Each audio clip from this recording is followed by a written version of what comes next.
आज आपल्या सर्वांना बोलवलंय, आपण सर्वजण आला त्याबद्दल आपल्या सर्वांचे मनापासून आभार मानतो.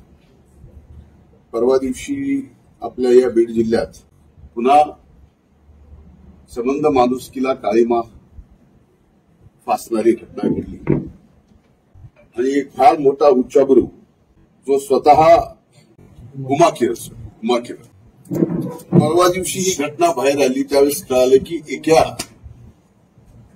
आपल्या भगिनीला 1 वर्षापासून तिचा लैंगिक छळ केला जातो. 1 वर्ष आमची ती भगिनी लैंगिक क्षण सगळं सहन करते आणि करणारा हा जो व्यक्ती तो या कोचिंग क्लासचा मालक आहे. एक नाही 2 व्यक्ती आहेत. विजय पवारचं नाव आहे आणि खाटोडे नावाचे एक खाटवकर. यामध्ये बऱ्याच अशा काही गोष्टी आहेत की ज्या गोष्टी आपल्याला सुद्धा अवगत असायला पाहिजे. या पवारनी अनेक छोटे छोटे क्लासेस आपल्या स्वतःच्या पैशाच्या जोरावर दबावावर या बीड जिल्ह्यातून बंद केले. आणखीन काही माहिती आपल्याला देतोय.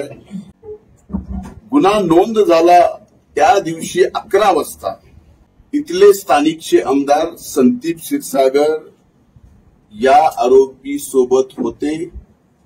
हे पोलीस तपासात येणं आवश्यक आहे. ते का होते, काय असं कारण आहे, काय त्यांचे कनेक्शन आहेत, फायनान्शियल आहेत, नॉन फायनान्शियल आहेत, क्लासमेट आहेत, काय आहेत नेमके.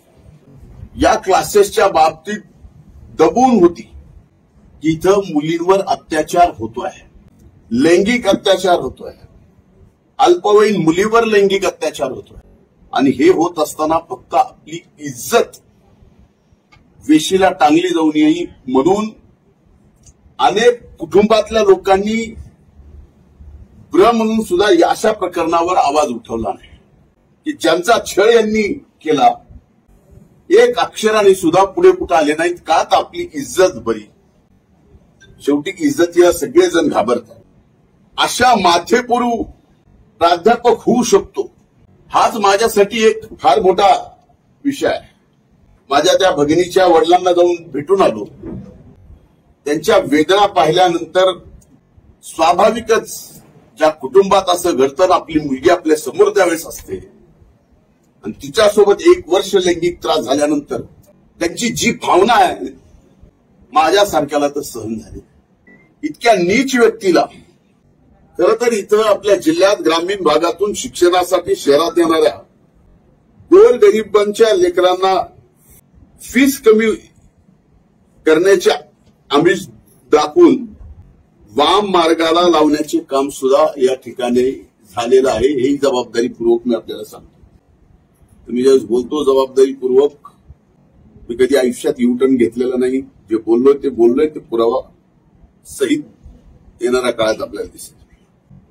पवार सारख्या एजंट मार्फत केलेल्या तक्रारीचे 10-15 फोन पवारच्या एजंट मार्फत 10-15 फोन तिच्या आईवडिलांना गेले. पालक इज्जतीसाठी मीडियासमोर यायला तयार नाही. ते आमचे नाव ओपन करू नका या अटीवर आम्हाला माहिती सांगतात. 3 दिवसामध्ये जर 20 फोन, एक भगिनी आपल्यावर अत्याचार होतो म्हणून पुढे येते, पोलिसांकडे जाते, तक्रार देते. त्याच्यानंतर आई वडिलांना की फक्त आमचं नाव ओपन करू नका, आम्ही आपल्याला माहिती. हा किती भयंकर प्रकार आहे. कुणी करावा. तिथल्या आमदाराला त्याच्या फायनान्शियल पार्टनरला शोभतं. मागणी यात करणाऱ्या आणि एक महिला IPS अधिकारी यांच्या माध्यमातूनच या किरण पवारांच्या विजय पवाराच्या त्यांच्यावर राजकीय आश्रय असणाऱ्या स्थानिक आमदाराचा आणि एकूणच कोचिंग क्लासेसच्या बाबतीमध्ये चौकशी होणं गरजेचं आहे. आणि 150 दिवसानंतर मी बोललोय.